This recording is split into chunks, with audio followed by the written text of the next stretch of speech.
Did y'all really not recognize me? It's funny, I gave this, my brother was digging through some old boxes in Arizona, and he sent me an envelope, and it just had this picture inside, and the first thing I did with it was, of course, kind of chuckle. But then I took it and I wrote "Love, Dad" on the back, and I put it inside of one of Julia's books as a bookmark. Because, every year she gives me a school picture, and she writes "Love, Julia" on the back. So I figured, why not give it back to her? It turns out it was not a keepsake that she really wanted. So she politely gave it back to me, and I thought, this can't end here. So I took it and I put it on, in Pam's office, she has that lovely little board where she puts things. I snuck into Pam's office one day and I put it in there. And 2 weeks had gone by before she noticed that it was there. And we got a good chuckle out of it. But she didn't want to give it back. So I don't know maybe Pam thinks the 12-year-old Greg is easier to reckon with than the 44-year-old Greg. But so I asked her if I could borrow this. She said she made clear that she wanted it back again. I asked her if I could borrow this to show it this morning. So she kindly allowed me to do it. Well, this is a picture of me when I was pretty much in junior high. And it reminded me, as we talk about trails and talk about this notion of not only moving, but kind of forced to move. And before I went into junior high, my family was in a situation where we needed to downsize from a larger home, it was much too big for us, into a smaller home. And I lived in Phoenix, Arizona, and the prospect of moving was terrifying to me because you could move a mile away and be in a totally different school district, have to go to a totally different school, as if, junior high wasn't stressful, the promotion into junior high wasn't stressful enough. The whole notion, all those hormones raging and the lure of swirlies. I don't know how many of you lived with this threat. If you don't know, ask me afterwards because it's said that your hair will never be the same after you are a victim of a swirly. So all this stuff. And the prospect of moving was even worse. And I was distraught. I was being forced to move. Well, long story short, things worked out in that move. I got to stay with my high school or my junior high friends and go up to high school with them as well. But it also reminded me of all the times in life when things maybe don't work out like that. Times when we're forced to move. Maybe we're forced to move physically, like I was worried that I'd have to be moved. Maybe we're forced to move just by an experience that happens in our lives. Maybe it's that our spouse gets a job and that we need to adjust how we work. Maybe it's that our kids move out, or maybe it's that our kids move in. Maybe it's that something happens in our spiritual lives that we weren't expecting. Maybe the sudden death of someone close to us. Maybe an insight that has hit us from out of the blue, and it opens up a whole new world for us, which is both terrifying but also exciting. And we're forced to move from our old way of faith. Maybe it's something that happens in our community life, and we're forced to move as a community. When you think about this community, we've been reading the history as we've been considering what it might be like to readjust our building, to expand, to renovate. We've looked at what this congregation has been like, from how it's been small to big, to small to big, how pastors have come and gone, how programs have begun and ended, and new programs begun again. Sometimes we're just forced to move. But then the question is, how do we respond when we are forced to move? Well, it reminded me of Isaiah. Now, if you're not familiar with the book of Isaiah, sometimes we pull it out at Christmas time because it alludes to a Savior that would come, a prophet. And the reason the people were desperately looking for a Savior because we think that a lot of Isaiah was written during Babylonian captivity, right? The nation of Israel, Judah, had been overtaken by the empire of Babylon. And not only that, homes destroyed, people killed, livelihoods lost. People were forced to trek this 1,000-mile trail of tears, if you will. People died along the way, and then enslaved in Babylon. And so naturally, that was not only the forced move of that, but can you imagine all the forced moves that went along with it? How does God work? We didn't think God worked this way. We thought we were the chosen people, right? Sure doesn't look like it now.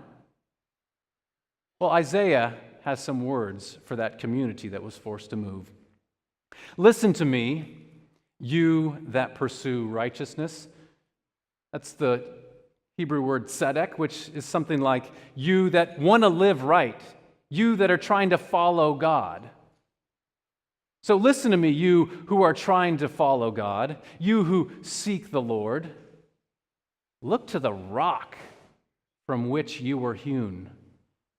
Look to the quarry from which you were dug. Look to Abraham, your father, to Sarah, who bore you. In other words, if you want to know what the present is all about, and you want to find a way into the future, well, first, let's take a look to the past.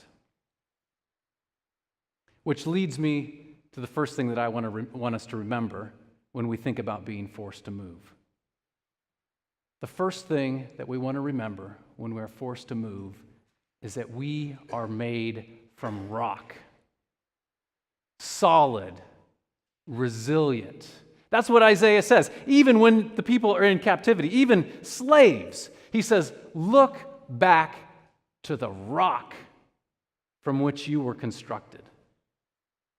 Resilient, strong. Look to the quarry from which you were dug, because there's other people like you too. It wasn't just you. Look to that quarry from which you were dug. It's an amazing place. And so, it's not an accident here that not only it's look to the rock from which you were hewn, what comes next in Isaiah is look to Abraham, your father, and Sarah, who bore you. Also people who are rock-like. What happens with Abraham and Sarah? Anybody remember that story? So we're people of the rock. We're also people made to move. The Lord said to Abram, this is before his name change, go from your country and your kindred and your father's house to the land that I will show you. I will make of you a great nation, and I will bless you and make your name great so that you will be a blessing. Not just make your name great so you can be a superstar. Make your name great so that you will be a blessing to others. So these people of the rock were being called to move. So we are people of the rock, and we are also called to move. What does movement look like for us? What does movement look like for you as an individual? Knowing how firm, how solid and resilient you are as a person hewn from that quarry, from God's quarry, what does it look like to then be somebody who God calls to move? Solid. Where are we called to move? We've recounted in this sermon series a number of places where this congregation has been called to move and has done it. And it's amazing. It is a proud 100 and some year history that we stand upon. The people who come from the same quarry from us are amazing people. And we carry that tradition on. So where is it that we are called next to move? We want to always have this in front of us. Where are we called to move? Where are we called to go as God's people? Individually and together.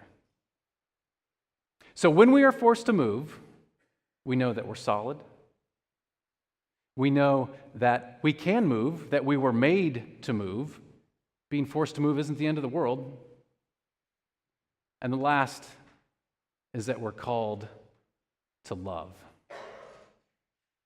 Solid and moving, we move in love. Now we can also look to our past to see where we've done this, to see where, as people of the rock, Hardiness of spirit does not mean hardness of heart. We can be firm but gentle, as it's often said sometimes, right? I saw a great example of this a couple of weeks ago. Every so often, we pastors take a little pastoral field trip.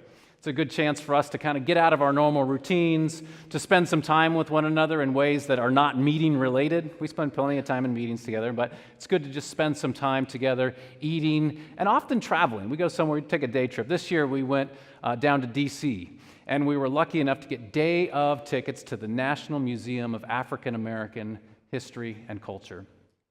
Highly, highly recommend this museum. It's amazing. We were there for several hours, and we only kind of skimmed the surface. It's a wonderful place. Well, the way this museum works is that you walk in and you already think it's pretty big, and then you're instructed to go down a long escalator, and you go down the escalator, and this is the way to the exhibits. And you do that, and you get on what is the biggest elevator I've ever been on in my life. A bunch of people get on, and then you just go down. You keep going down. It's basically like you're going back into history. And then when you get to the bottom, you work your way up through history. And of course, in this museum, when you get off the elevator, you're confronted with the ugly horror of slavery.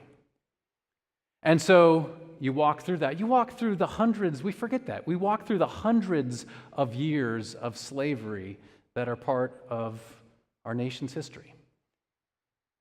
And so we were walking through, and exhibit after exhibit, just beautifully, beautifully done.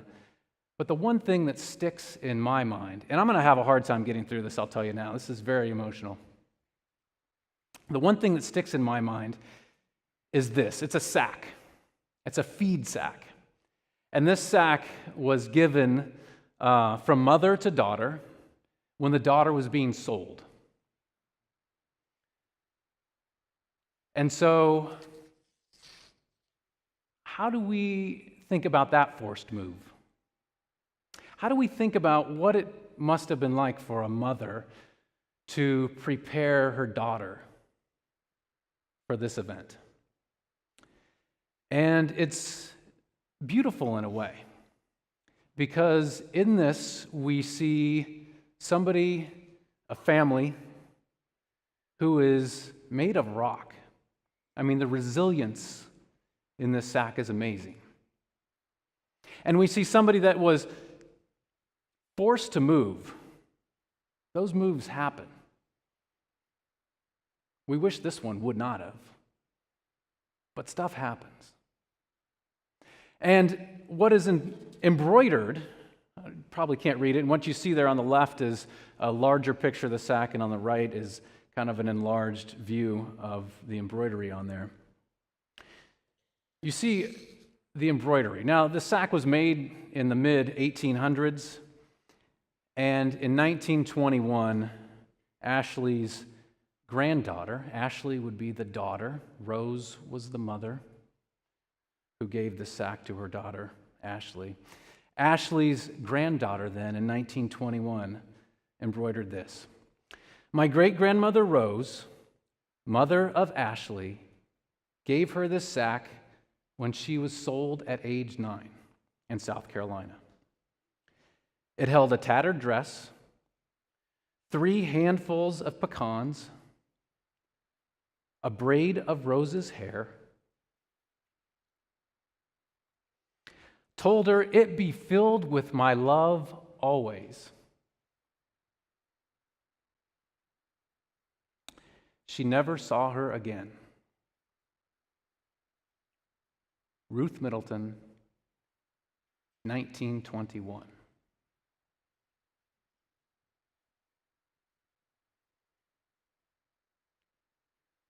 We cannot imagine.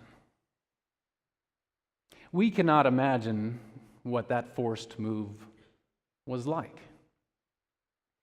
But again, we see strength, someone who was hewn from God's quarry, resilience, the human spirit. We see someone who, even with a forced move, prepared her daughter the best she could, gave her this symbol that would last, even to today. She didn't know that. But for her daughter, gave her this symbol to magnify, to show her that that love would always, always be there. And so what can we learn as people of God? People of God who are on this trail together. People hewn from that very same quarry.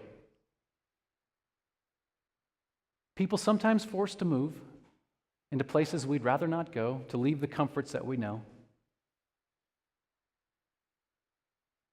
But people who are always filling our sacks with love from this place, from God, but then also filling others' sacks with love as well.